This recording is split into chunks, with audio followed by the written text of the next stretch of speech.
Kita lihat saudara, yaitu bacaan kita pada 1 Timotius pasal 4 ayat ke-7.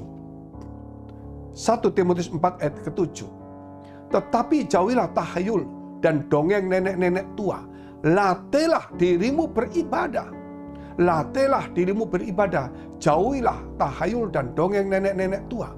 Sekarang ini kalau kita melihat ada begitu berita banyak simpang siur.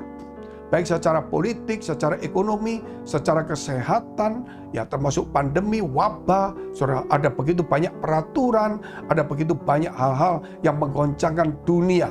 Bahkan ada yang menggabungkan dengan tahayul, ada juga yang menghubungkan dengan dongeng-dongeng dan sebagainya. Namun Tuhan mengajar kepada kita supaya melatih ibadah itu sendiri. Melatih itu berarti saudara tahu bahwa kita ini ada sebenarnya latihan.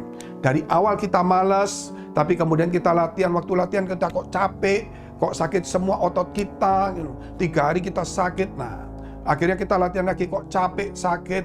Waktu latihan mau lelah, tapi pulang setelah olahraga kita rasanya walaupun lelah tapi segar, saudara. Segar.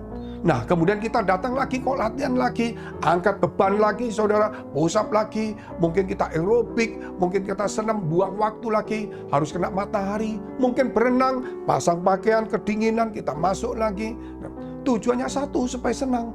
Berapa lama kita olahraga? Taruhlah paling sedikit 20 sampai 1 jam, 20 menit sampai 1 jam.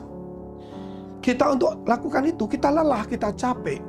Namun saudara, itu satu proses untuk mendapatkan satu kepuasan, kesegaran. Nah, di gereja juga sama. Kita waktu di gereja ada proses, ada masalah, ada pergumulan, ada tantangan. Namun itu kembali lagi saudara. Kita pulang, kita lega. Segala beban kita akan diangkat oleh Tuhan. Sebab itu, latihlah dirimu beribadah. Kata latihlah itu berarti mau tidak mau kita harus melakukannya. Jangan sampai seperti saudara, kalau kita haus kita minum, itu sudah biasa. Kalau lapar kita makan. Tapi firman Allah berkata, berbahagialah orang yang haus dan lapar akan firman Allah. Jadi mungkin kita nggak pernah saudara haus firman, kita nggak pernah lapar firman Tuhan. Tetapi kita secara duniawi, kita lapar makanan, kita makan. Tempat yang jauh 1 jam kita datengin. Tempat kopi yang setengah jam kita datengin saudara. Mau cari minuman kita berhenti, kita cari. Bayar parkirnya berapa, nggak pusing karena kita minum. Karena itu nggak menjadi beban. Padahal apa? Karena itu kebutuhan. Tapi demikian juga kalau kita tahu bahwa kalau orang itu haus dan lapar akan firman Tuhan, maka dia tidak merasa itu menjadi beban untuk pergi 1 jam, pergi 1 tempat. Kemudian dia duduk di situ, dia menikmati firman Allah, saudara. Nah itu kemudian itulah melatih. Dan kalau kita melatih berarti sesuatu yang tidak lazim kita lakukan. Sesuatu yang tidak lakukan namun adalah sesuatu yang sangat berguna. Latihlah dirimu beribadah. Itu tidak lazim saudara. Apalagi situasi yang seperti ini, orang malas, orang capek, orang lelah. Tetapi itu kita melatihnya. Karena ada sesuatu ya, yang membuat kita menjadi segar jiwa kita.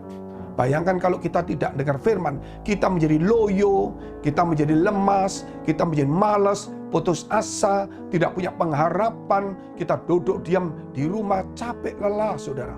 Di gereja lain ada memang capek, gesekan, persoalan, masalah, namun itu sama seperti latihan.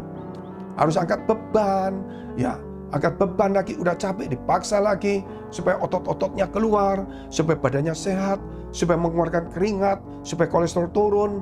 Itu sama saudara. Di dalam ibadah sama seperti itu. Supaya otot-otot iman kita itu keluar semuanya. Supaya iman kita menjadi kuat, supaya jiwa kita tidak loyo, tapi segar, roh kita hidup. Sehingga saudara kita punya pengharapan, kita menjadi orang yang bergairah, punya semangat, tidak ingin berbuat jahat, tapi kita menjadi orang-orang yang ingin berbuat baik. Kita lihat 1 Timotius pasal 4 ayat 8. Latihan badani terbatas gunanya, tetapi ibadah itu berguna dalam segala hal. Karena mengandung janji, baik untuk hidup ini maupun untuk hidup yang akan datang.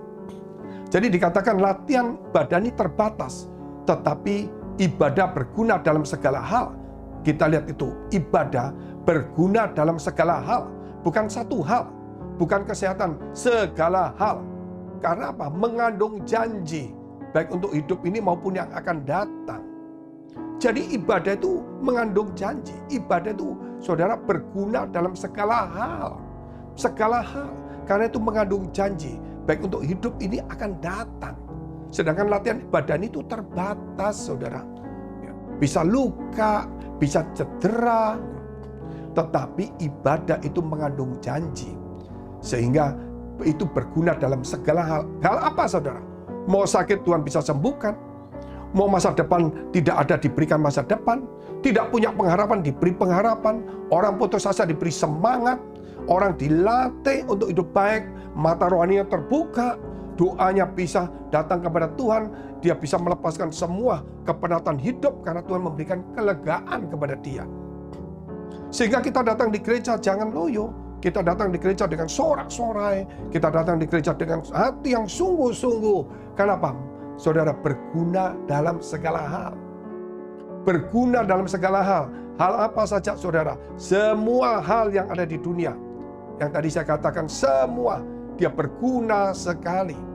Karena itu mengandung janji. Janji apa? Bukan janji manusia, tapi janji dari Tuhan. Kalau kita setia, kalau kita takut Tuhan, kalau kita rendah hati, kalau kita tidak menoleh ke belakang, kalau kita mau mencari kerajaan surga kebenaran semuanya, kalau kita merenungkan Taurat, kalau kita menghormati firman Allah, apa, saudara? Hidupnya, kekayaan, kehormatan, kehidupan, apalagi, saudara, usahanya akan berhasil. Begitu luar biasa, dia panjang umur. Ceritanya begitu luar biasa, mengandung janji dan hidup beroleh keselamatan, akan diberikan kelegaan, mendapatkan kekuatan, mendapatkan berkat Tuhan, menjadi alat Tuhan, luar biasa sekali. Kita lihat terus ayat di bawahnya lagi, yaitu 1 Timotius 3 ayat 16. Dan sesungguhnya agunglah rahasia ibadah kita. Dia yang telah menyatakan dirinya dalam rupa manusia, yaitu Tuhan Allah, dibenarkan dalam roh besar, yang menampakkan dirinya kepada malaikat-malaikat, diberitakan di antara bangsa-bangsa yang tidak mengenal Allah, sehingga kita boleh percaya. Yang dipercaya di dalam dunia, diangkat dalam kemuliaan. Jadi kalau kita melihat ibadah itu satu rahasia yang agung, yaitu sesuatu yang mulia. Mulia, karena kita ibadah itu ada roh Allah, di mana para malaikat pun ingin juga datang di situ, saudara. Para malaikat itu, karena Tuhan Allah yang telah menjadi manusia, sehingga agunglah rahasia ibadah kita, penuh kemuliaan Allah. Karena gereja itu bukan dibangun oleh para nabi, gereja bukan dibangun seperti oleh Musa tabernakel. Walaupun tabernakel, tapi ada tiang awan, tiang api yang membentengi, yang membuat mereka tidak kepanasan pada siang hari, tidak kedinginan pada malam hari, ditonton oleh tiang awan, tiang api. Itu Musa dan para nabi. Namun ini Tuhan Allah sendiri yang mendirikan gerejanya. Saudara, Tuhan sendiri yang mendirikan gerejanya. Di sini kita melihat akhirnya agung rahasia. Siapa yang mendirikan gereja? Tuhan sendiri, saudara. Sehingga kita dalam gereja ini Tuhan. Sehingga Tuhan berkata, rombaklah bait Allah ini. Aku akan membangunnya dalam 3 hari. Sehingga bait Allah yang agung itu pun 2 hari akan runtuh. Yaitu abad ke-7, tahun 70 Masehi, 37 tahun setelah Yesus. Bait Allah itu runtuh.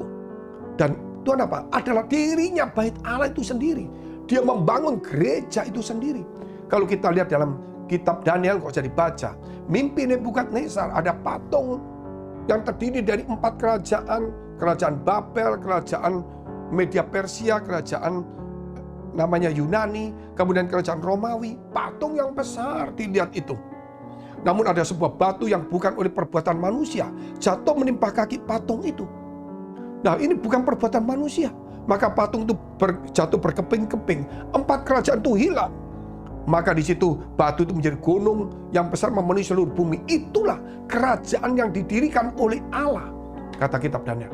Itu Allah sendiri mendirikan kerajaannya, yaitu gereja yang sampai ujung bumi. Tetapi sekarang gereja, saudara, kena persoalan, kena masalah, mungkin percekcokan, perpecahan. Akhirnya gereja mulai rontok. Tetapi kita harus kembali. Mau tidak mau selama kita di dunia, di dalam gereja juga ada masalah. Karena gereja ada di dalam dunia. Namun kita tetap harus kuat di gereja itu, saudara. Kita akan tunduk kepala, kita akan berdoa. Kiranya Tuhan Kau memberkati kami, supaya kami boleh mendapatkan banyak hal di dalam ibadah ini. Supaya Tuhan, kami boleh menerima janji-janji Tuhan. Karena ibadah itu sesuatu yang agung, sehingga kami percaya ada sesuatu yang mulia. Dan Engkau sendiri yang mendirikan gereja-Mu, Tuhan. Sehingga nubuatan itu, gereja itu akan tetap semakin besar, semakin menjulang. Walaupun iblis mencoba untuk memporak-porandakan, mencerai-beraikan, mengacaukan, memecah belah, membuat kami menjadi malas dan sebagainya. Tetapi ada anak-anak Tuhan yang Kau pilih dari waktu ke waktu, dari masa ke masa. Dan itulah kami semua saat ini yang akan bangkit, tetap akan memenuhi gereja-Mu, akan membangkitkan gereja-Mu, akan melakukan supaya gereja tetap penuh kemuliaan, terang sampai di mana-mana. Saudara, jika engkau punya pergumulan masalah, dekapkan kedua tanganmu di dadamu. Jika engkau sakit, tumpangkan tangan bagian sakit. Di dalam nama Yesus, jadilah pulih, jadilah sembuh. Haleluya. Amin. Saudara, kalau memang saudara masih membutuhkan konseling doa, saudara bisa hubungi nanti nomor-nomor yang tertera yang saudara bisa tahu.